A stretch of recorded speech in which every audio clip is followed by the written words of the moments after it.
Hi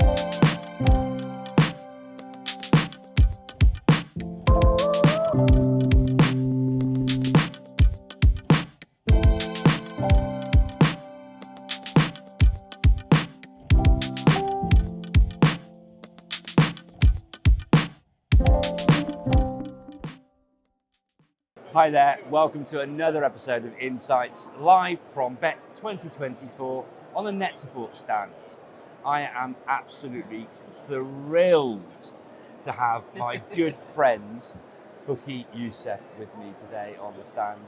Bukky and I go way back. Oh, we do? Actually, yeah. Way back. And you know, I've got a lot of time for people who work in education, but there are some people who go the extra mile. And she was saying how, you know, I diminish what I do and things that I share, but you know what, this lady here, boy, she's got so many fingers in pies. You know, she'd be licking her fingers for days. Honestly, you need a few extra hands, Bukky. You know, a science teacher by profession, but again, you know, from Women Ed to the work she does advocating for positive use of technology to shows like she used to do with me on UK Edu Stories.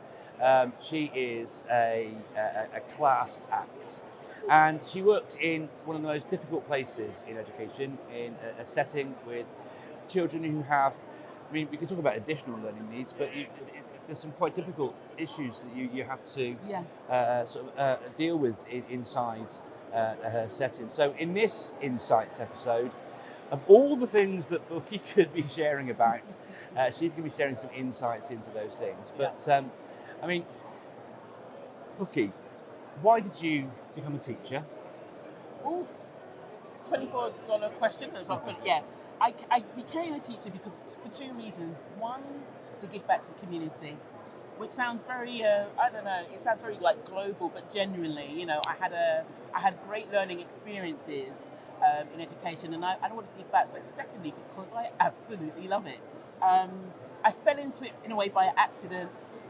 Teaching my sister GCSE sciences. I love the sciences. She hates it. She loves things, sociology. I didn't like it. So when she said to me, "Oh, I'm predicted to get a G," I was like, "You're kidding me!" I said, "No way." So 3 weeks of revision. I just talked to some strips and sips, and she went from a G to an F in science in 3 weeks.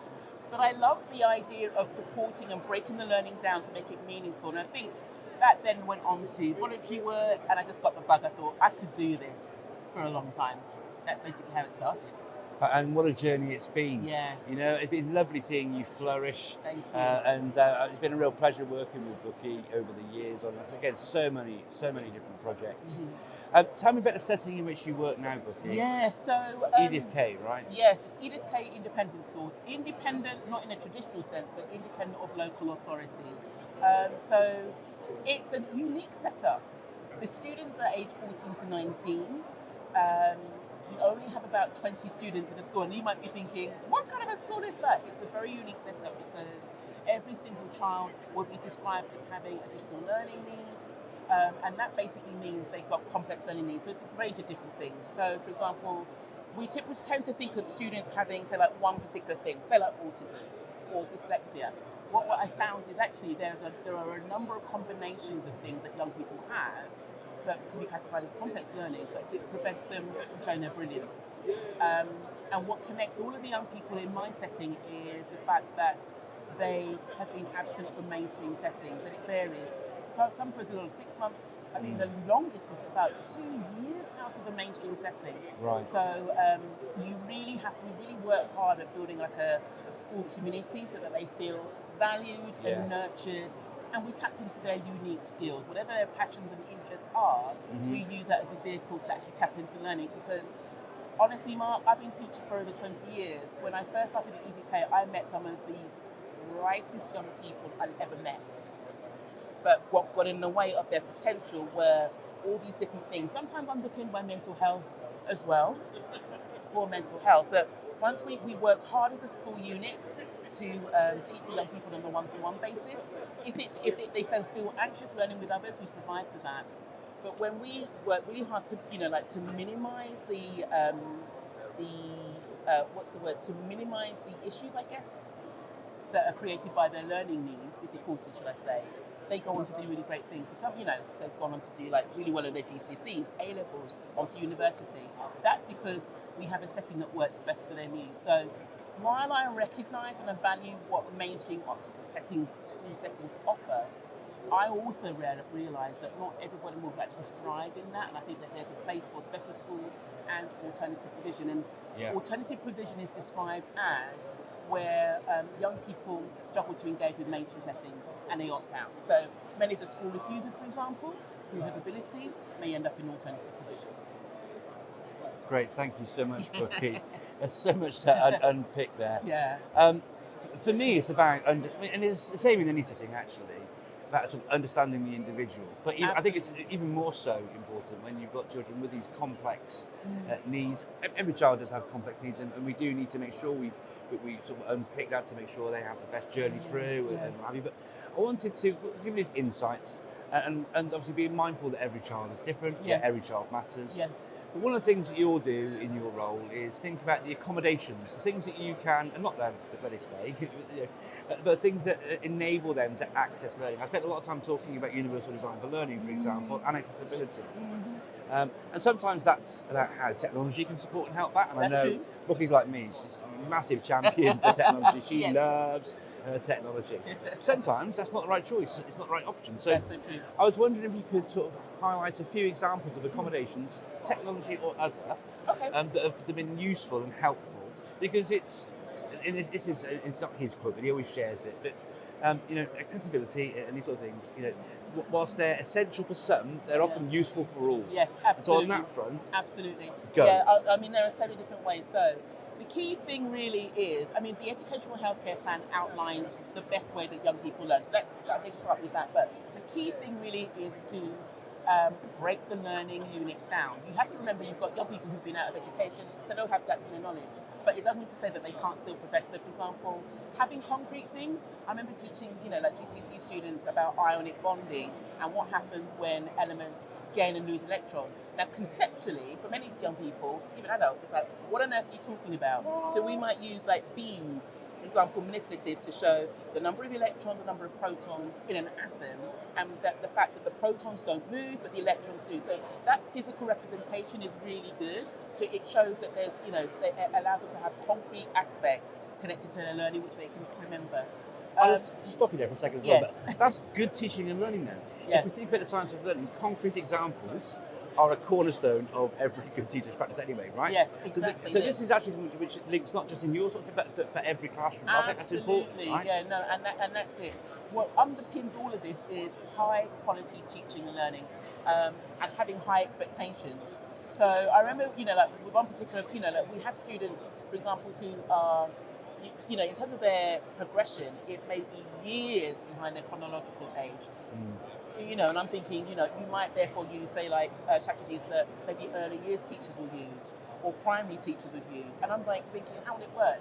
But what we found is, again, the physical representation, like, like card sorts, but not in a derogatory sense, where it's not really easy to just, like mindlessly just choose some options, where they have to think about the choices. And if it's difficult for them to write it, they can just verbalize it. And I can then write that down, or have another teacher write it down.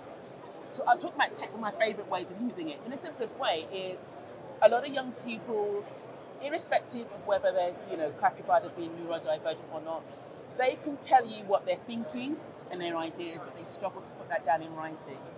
And so creating a learning environment where any way in which you can operate in writing, using tech, for example, getting the students to transcribe using voice dictation tools in Google Docs to transcribe their learning.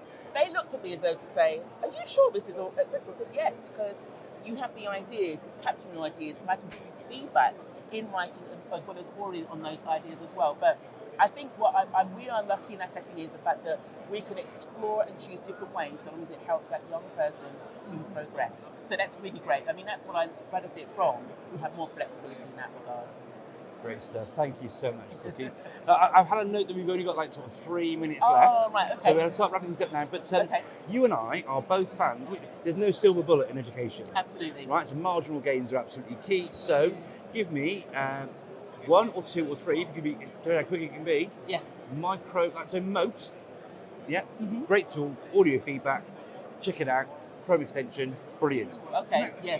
Give me a few little marginal gains that help with teaching and learning. Oh, I'm trying to think of the numbers. But Keyboard shortcuts you might know. oh my goodness, the listen, you mentioned my thing now, shortcuts. Shortcuts, like Control K.